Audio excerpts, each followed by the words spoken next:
in front of my ex-colleagues, I just want to say a few things. You see, number one, sports teaches you something which you do not learn in any university or any school. Because the idea of competing in sports is to prepare you for life, for struggle in life. The problem is that some sportsmen, when they finish their sporting career, they live in their comfort zone. They do not want to take any more challenges, and the entire experience of struggle on the sporting field, which is taught to you, is lost. Because the moment you do not take on any other challenges means that that experience which you've learned how to struggle is gone. So let me just say one thing. What did sports teach me?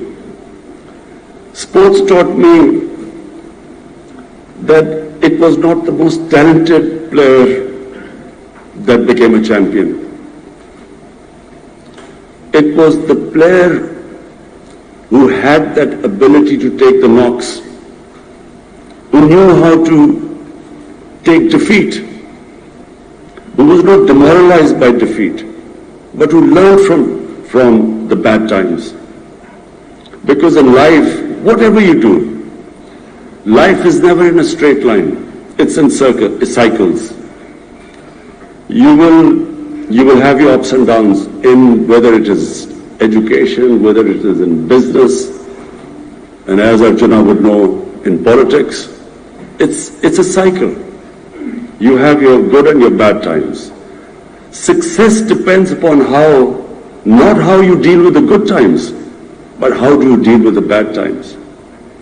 In sports, no one has ever become a champion who has not learned how to cope with when that defeat comes, when you fail. If you do not know how to cope with that, you can never become a champion. There are two ways people react to a defeat. One is they get demoralized, and when they get demoralized, they lose their dream. They give up on the dream. Second are those people who become champions, who actually learn from defeat, who do not give up. But every time there is a setback in life, there are lessons to be learned. So that ability to analyze where you went wrong, and then pick yourself up and start struggling again. That is the only way you become a champion. And that's the only way anyone achieves anything big in life. So, what I feel is that sports prepares you, it gives you that ability that you can actually excel in anything. Whatever you do, if you have learned those lessons from sport, you can excel in it. So in my case, I was not the most talented cricketer when I started. My two first cousins were, both of them captain Pakistan, and both of them, all my other cousins said, were far more talented than me. So when I was growing up, I was always told that I was never going to be as good as them. And then when I played my first test match, I was dropped. And everyone thought that was the last they would ever see of me. So for 3 years I never played, I was out of the cricket team. So there were two ways. Over my playing careers, so many of cricketers which were dropped after the first match never came back again. The majority never came back again. So there were two ways I could either give up and chase another career, or you could actually learn from your first test appearance or your first test tour. So it was that the reason why I was succeeded more than a lot more talented cricketers than me was that I had that ability to analyze my mistakes better than others. And then the second ability, I would work harder than most others. And that's why, if you have that ability, you will keep improving. The improvement process never stops. So, when I came into politics, I was just like my first test match. My party never got one seat. We were wiped out. And, everyone wrote my obituary in politics. They said, this is the last you will ever see of him. And I became the butt of all jokes in the political circles. And I must say I was very naive politically. So I became butt of all the jokes for not 1 year, 2 years, 5 years. For almost 14 years, people laughed at me. They always thought that this guy will never ever make it. Because I took the untrodden path. I didn't join a political party. I didn't join a group of old politicians and then form a party.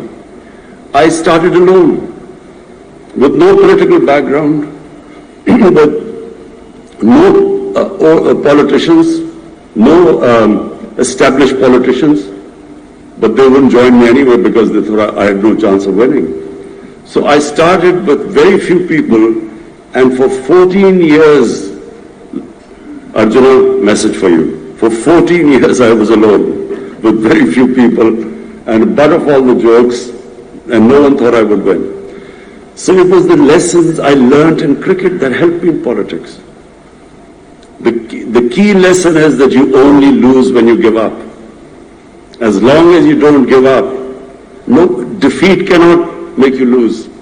It's just a way of strengthening you.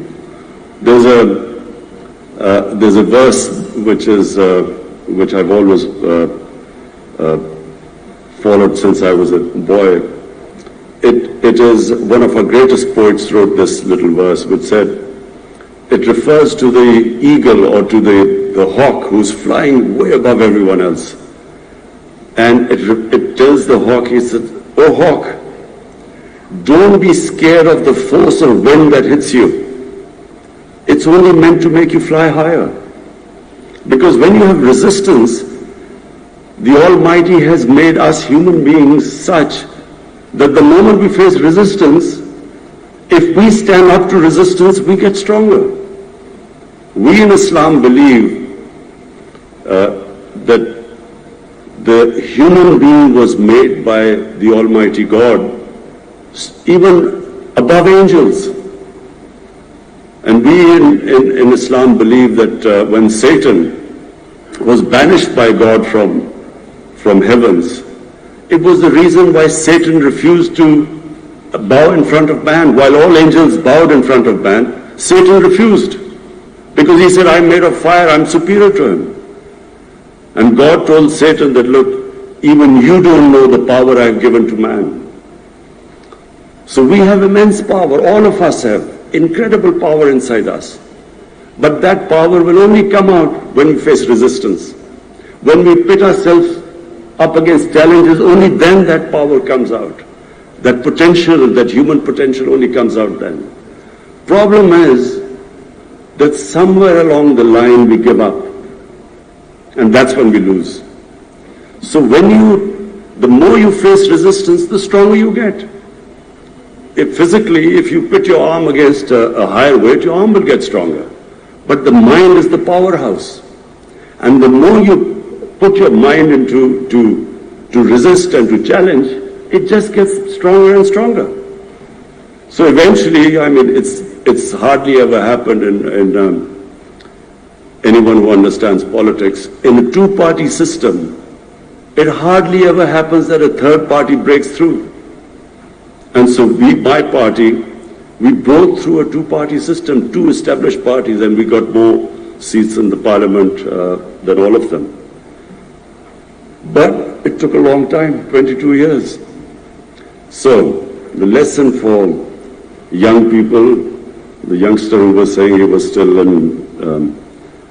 who was very young when we won the World Cup, the lesson is simple. All of us can become whatever we dream of. we should never stop dreaming.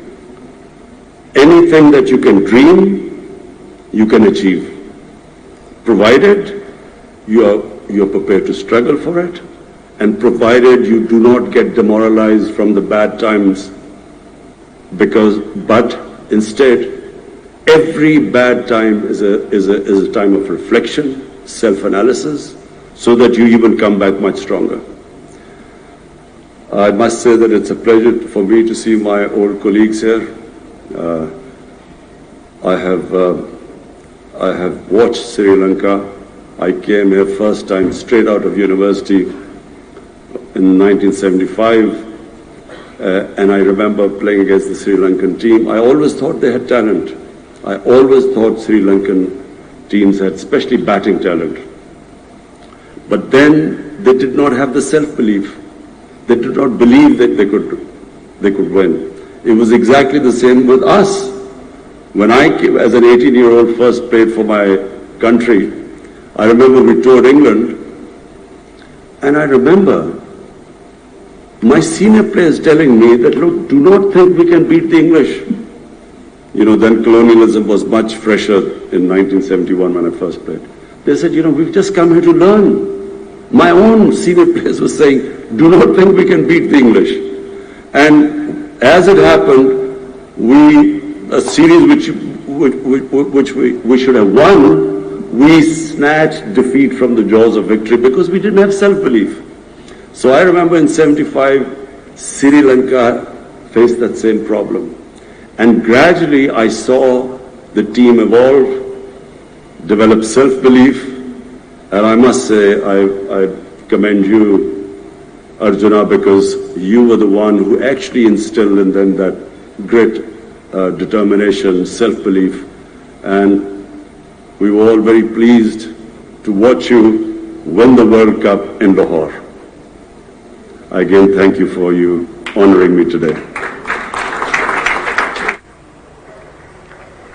Colombo से ये बराह रास्त ceremony आप मुलाहिजा कर रहे थे जो वज़ीर-ए-आज़म पाकिस्तान इमरान खान के एजाज़ में मुनाक़िद की गई थी। वज़ीर-ए-आज़म